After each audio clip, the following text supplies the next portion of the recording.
Hello friends, welcome to SSC coaching centre. दोस्तों, गणित के बहुत ही शानदार क्लास के वीडियो लेकर के आ रहा हूं।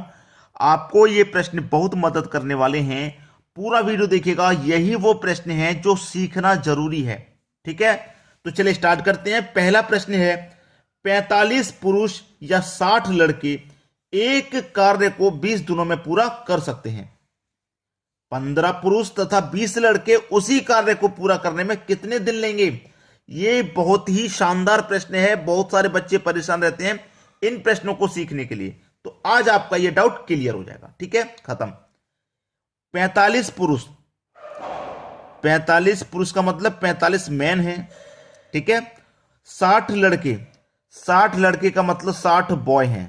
ठीक है भाई, ये जितने दिन में 45 पुरुष काम कर रहे हैं उतने ही दिनों में 60 लड़के काम कर रहे हैं। 45 पुरुष भी 20 दिन में काम कर रहे हैं और 60 लड़के भी 20 दिन में कर रहे हैं। तो ये आपस में क्या हो जाएंगे? बराबर हो जाएंगे। ठीक है, बराबर हो गया कि नहीं हो गया? कटा लो। 15 से कटेगा 3 बार में, 15 से ये भी कटेगा 4 बार में। तो ये 3 एम और ये 4 बॉय। ठीक है, अब देखिए ये एम इधर ही रहेगा। बॉय को इधर लेके आऊंगा तो एम के बटे में बॉय बराबर इधर 4 बचा, और 3 को इधर लेके जाऊंगा तो 4 के बटे में 3। तो एम की वैल्यू 4, बॉय की वैल्यू 3। ठीक है, क्लियर। अब आपको प्रश्न लेना है, कैसे भी ले लो भाई, चाहे तो मैन ले लो चाहे वुमेन ले लो, कुछ भी ले लो, आंसर वही आएगा। दोनों में से कोई एक वैल्यू ले लो। मैं क्या करता हूं, मैन वाली वैल्यू ले लेता हूं 45। 45 मैन कितने दिन में कर रहे हैं भाई? 20 दिन में कर रहे थे काम को। 45 पुरुष काम को 20 दिन में कर रहे थे और 60 लड़के भी 20 दिन में कर रहे थे। दोनों में से कोई सी भी वैल्यू ले लो। मैंने पुरुष वाली वैल्यू ले ली। ठीक है, बटे में पूछ क्या रहा है? पूछ रहा है कि 15 पुरुष तथा 20 लड़के उसी कार्य को कितने दिन में करेंगे। 15 पुरुष, पुरुष मतलब मैन, प्लस 20 लड़के, लड़के मतलब बॉय, ये दोनों मिलकर काम को कितने दिन में करेंगे, ये पूछ रहा है। ठीक है, 45 एम। अब देखिए 45 लिखूंगा इंटू एम, एम की वैल्यू कितनी है? 4, 4 ले लो, गुने 20, बटे में आ जाइए। एम की वैल्यू 4 है। ठीक है, एम की वैल्यू 4, 4 का गुना 15 से कर दूंगा 60 हो जाएगा भैया। प्लस बी की वैल्यू 3, 3 का गुना 20 से कर दूंगा, ये भी 60 हो जाएगा भैया। ठीक है, अब देखिए प्रश्नों को सॉल्व करेंगे, आंसर यहीं के यहीं आ जाएगा हमारा। ठीक है, यहां का यहां कैसे? 45 का गुना अगर मैं 4 से करता हूं तो ये हो जाएगा 180, गुने का 20, बटे में 60 और 60 120। ठीक है, 120 हो गया। 60 और 60 कोई दिक्कत किसी को? कोई दिक्कत यहां पर बिल्कुल भी नहीं होगी। अब देखिए सीधा सीधा हो जाएगा।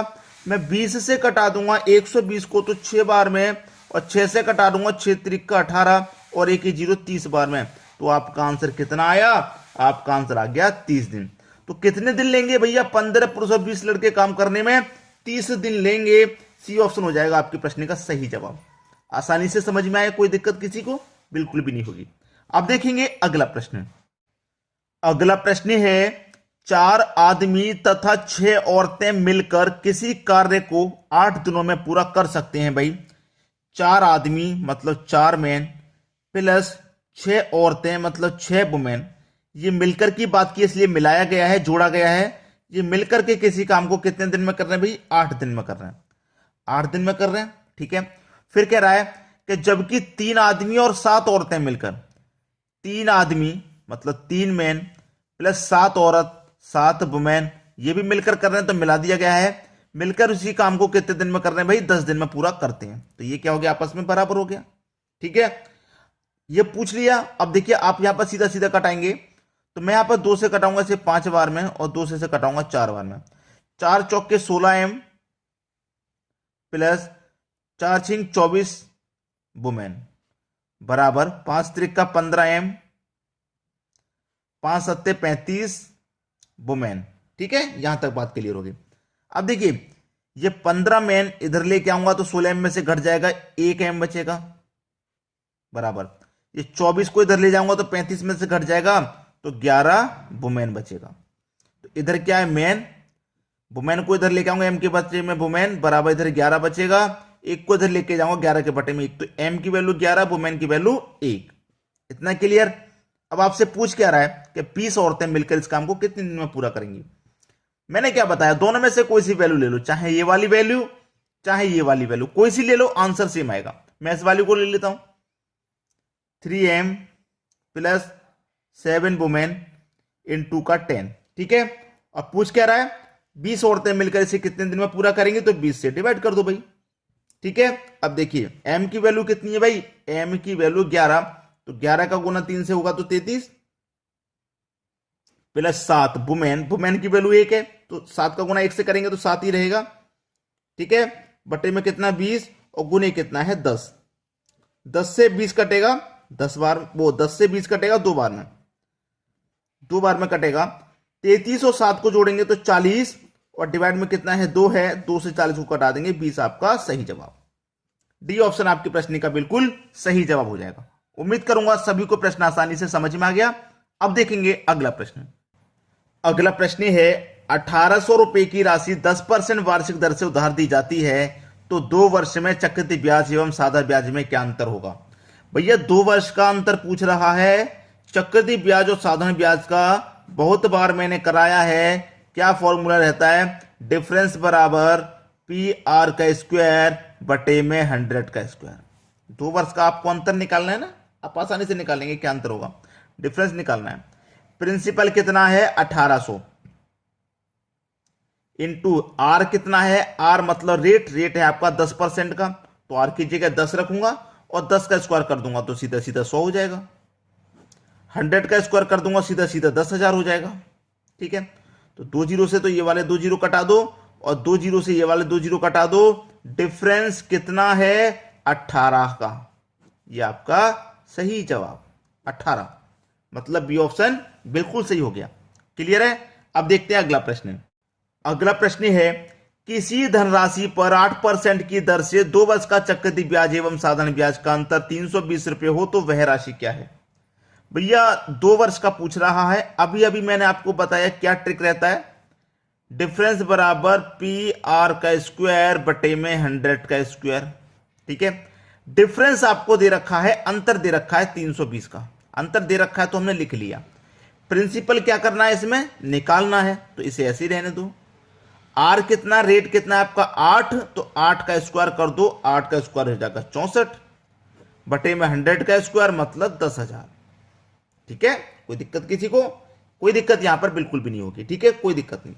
अब देखिए यहां पर मैं इसे कटा लूंगा, प्रश्न का आंसर आपका सीधा सीधा आ जाएगा। देखिए कैसे, मैं यहां पर कटाता हूं, 32 से कम 32 मतलब 10 बार में कट गया, और 32 से ये कटेगा 2 बार में 64, ठीक है, 2 बार में कटेगा सीधा सीधा, और 2 से ये 10 5 बार में कट जाएगा। 10,000 का गुना मैं कितने से कर दूं भैया, 5 से, तो 10,000 का गुना 5 से कर दूंगा। क्लियर है। तो 5 एक कम 5 और 1 2 3 4 0, 1 2 3 4, ठीक है। इधर क्या बचा, प्रिंसिपल। भैया मैं 10,000 का गुना 5 से कर दिया तो 50,000 आ गया, इधर प्रिंसिपल बचा, तो प्रिंसिपल मेरा कितना है भाई 50,000, जो कि बी ऑप्शन में दिया गया है। ये आपके प्रश्न का बिल्कुल सही जवाब, समझ में आ गया। अब देखते हैं अगला प्रश्न। अगला प्रश्न है 16,000 रुपए की राशि 5% की दर से 3 वर्ष के लिए उधार दी जाती है, तो साधारण ब्याज एवं चक्रवृद्धि ब्याज का अंतर ज्ञात कीजिए। इस बार जो प्रश्न है वो 3 वर्ष का है। 2 वर्ष के लिए तो मैंने बता दिया, 3 वर्ष के लिए है, कोई बात नहीं, 3 वर्ष के लिए भी मैंने पहले बताया है, फिर से बता देंगे। डिफरेंस बराबर पी आर का स्क्वायर बटे में 100 का स्क्वायर, ये तो 2 वर्ष के लिए होता है, ये 3 वर्ष में भी इस्तेमाल होता है इतना। उसके बाद इसमें और शामिल होता है 300 प्लस आर बट्टे 100। अब ये 3 वर्ष का हो गया, ये 2 वर्ष का था, हमने 300 प्लस आर बट्टे 100 मिला दिया, ये 3 वर्ष का हो गया, ठीक है। अब क्या करना, अंतर ज्ञात करना, अंतर ज्ञात कर लो भाई। डिफरेंस बराबर प्रिंसिपल 16,000 ले लो सीधा सीधा, आर कितना है 5, 5 का स्क्वायर ले लो सीधा सीधा 25, 100 का स्क्वायर ले लो सीधा सीधा 10,000, 300 प्लस आर, आर कितना, रेट कितना है 5, तो 300 में सीधा सीधा 5 जोड़ दो तो 305 बट्टे कितना 100, ठीक है। अब हो जाएगा ये प्रश्न, कोई दिक्कत किसी को नहीं होने वाली। सीधे सीधे मैं कटाऊंगा तो 2 जीरो से कटाऊंगा, यहां पर मैं 2 जीरो से कटाऊंगा मैं, ये वाले 2 जीरो से एक ही जीरो है दोस्तों, यहां पर ये एक ही जीरो है ना, 16 एक ही जीरो कट जाएगा, एक ही कटेगा, कोई बात नहीं, एक कट गया। अब यहां पर हम कटा लेंगे, देखिए मैं यहां पर कटाता हूं सीधा सीधा 25 से कटाऊंगा, ये मेरा 1,000 है ना, 25 से कटा दूंगा, कितनी बार में कटेगा, 25 चौके 100 और ये 1 0, ये 40 बार में कटेगा। ठीक है, 40 बार में ये कटेगा। अब 5 से मैं कटा दूं इसको और 5 से ही कटा दूं इसको, तो 5 8 40, 5 से कटाऊंगा, 5 6 30, 5 से कम 5, 61 बार में ये चला जाएगा। 61 बार में गया। 8 से कटा दूंगा 16 को, ये 2 बार में चला जाएगा। अब 61 का गुना 2 से कर दो, 61 का गुना 2 से कर देंगे, डिफरेंस सीधा सीधा, तो 61 का गुना 2 से कर दूंगा, ये हो जाएगा 122। ये आपका सही जवाब। इधर लिखते हैं डिफरेंस कितना निकल के आया, 122 का। क्लियर, पहला ऑप्शन बिल्कुल सही। अब देखेंगे अगला प्रश्न। अगला प्रश्न है, यदि 24 कैरेट सोने को 100% शुद्ध माना जाए तो 22 कैरेट सोने में शुद्ध सोने की प्रतिशतता होगी। भाई 24 कैरेट पूरा शुद्ध है 100%, तो 22 कैरेट कितना प्रतिशत शुद्ध है, कोई बात नहीं, इसे भी करेंगे। भाई हमारा 100% शुद्ध है कौन सा, 24 कैरेट का, तो 22% का मान निकालना है, तो 22 से गुना कर दो। ठीक है, प्रश्न का आंसर आपका अभी निकल के आ जाएगा। क्लियर है, कटा दूंगा भैया मैं, कितने से कटा दूं, इसे कटाता हूं मैं, इसे भी कटाता हूं और इसे भी कटाता हूं। ये सभी संख्या मुझे क्या करनी होंगी, कटानी होंगी, और प्रश्न का आंसर मेरा आ जाएगा। ठीक है, प्रश्न का आंसर मेरा निकल के आ जाएगा। 4 से कटा दूं, 4 6 24, 4 से कटा दूं 25 बार में। ठीक है, क्लियर है, कोई दिक्कत। 2 से कटा दूं 3 बार में, 2 से कटा दूं 11 बार में, कोई दिक्कत, कोई दिक्कत नहीं। 25 का 11 का अगर मैं गुना कर दूं तो कितना हो जाएगा, 11 पंजे 55 का 5, कैरी का 5, 11 दुनिया का 22, 22 में 5 जोड़ दो 27, डिवाइड बाई कितना है, 3 है, 3 से कटा दो, 3 में का 27, 3 1 कम 3, 2 बचेगा नहीं जाएगा, 10.20 हो जाएगा। ठीक है, 2 बचेगा नहीं जाएगा, नहीं जाएगा 2, तो 2 ऊपर बट्टे में 3 लिख दो, क्योंकि इसी फॉर्म में आंसर दे रखा है। 51.2/3, 51.2/3, 91.2/3, इसी फॉर्म में आंसर दे रखा है, तो ये हमारा सही जवाब हो गया।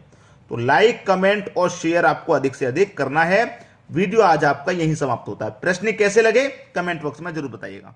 ठीक है दोस्तों, धन्यवाद।